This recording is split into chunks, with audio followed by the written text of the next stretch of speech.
अस्सलाम वालेकुम जी। मेरे भैया आ गए हैं, नबील के घर जा रहे हैं जी हम लोग।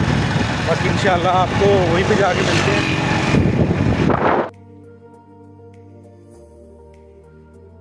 मैं कहा सुता ही पिया और तू जागदा पिया है कहंदा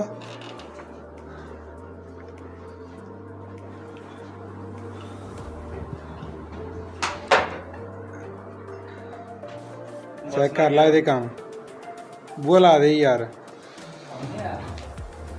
साउथ तेन पता साउथ ਉਹਨੇ ਸਵੇਰ ਟਾਈਮ ਨਾਲ ਕੋਈ ਮੈਸੇਜ ਦਾ ਜਵਾਬ ਦਿੱਤਾ ਨਾ ਕੋਈ ਕਾਲ ਸੁਣੀ ਹੈ। ਹੁਣ ਇਹਨੂੰ ਮੈਸੇਜ ਕੀਤਾ ਕਿ ਜੀ मैं फौत की आया हूँ।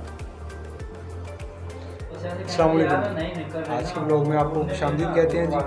तो नैयर भाई मेरे पास आ गए थे, तो हम आए हैं दोनों नबील के पास। नबील के पास आके बैठे हैं।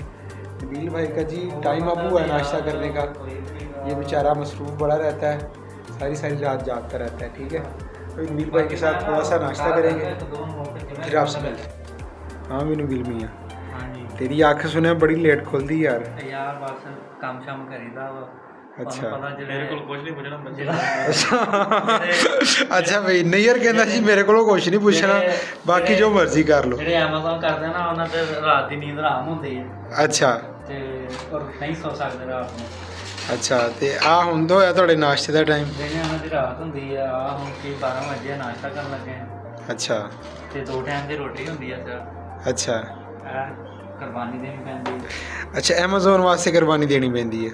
ਹਾਂ ਫਿਰ ਐਮਾਜ਼ਨ ਹੈ ਹੀ ਇਦਾਂ ਦੀ ਕੁੱਤੀ ਚੀਜ਼ ਆ। अच्छा वाह कुत्ती चीज़ है। ਯਾਰ ਜ਼ਾਹਰੀ ਗੱਲ ਆ ਫਿਰ ਜਦੋਂ ਰਾਤਾਂ ਜਾਗਣੀਆਂ ਵਾ ਤੇ 2 ਟਾਈਮ ਰੋਟੀ ਖਾਣੀ नैयर यार बड़ा सूफी बन गया है ना। ਬਾਈ टोपी शोपी है भाई, दाढ़ी शाड़ी रखी है, ਹਾਂ हल्की हल्की स्माइल कर रहा मुंडा। ਅੱਲਾ ਲੋਕ ਬਣ ਗਏ ਆ ਨਾ।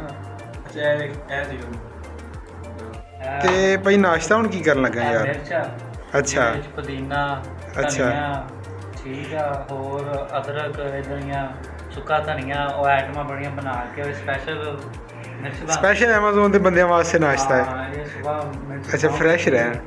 ਫਿਰ ਬੰਦਾ ਫਰੈਸ਼ ਆ ਜਾਂਦਾ ਆਰਡਰ ਲਗਾਵਾ ਆਉਂਦੇ। अच्छा ਫਿਰ ਇਹ ਚਾਰ ਆ, ਇਹ ਘਰ ਦਾ ਚਾਰ ਬਣਿਆ ਹੋਇਆ, ਠੀਕ ਆ, ਨੀਮੋ ਆ, ਫਿਰ ਆ ਵਾ चले वीडियो बाबा लम्मी हो गई यार, इन्ना का बहुत है। ਚਲੋ ਬਸ ਹੁਣ ਬਾਅਦ ਮੈਂ ਸਾਈਡ ਸ਼ਾਮ ਬਿਠਾਈ ਰੱਖੀ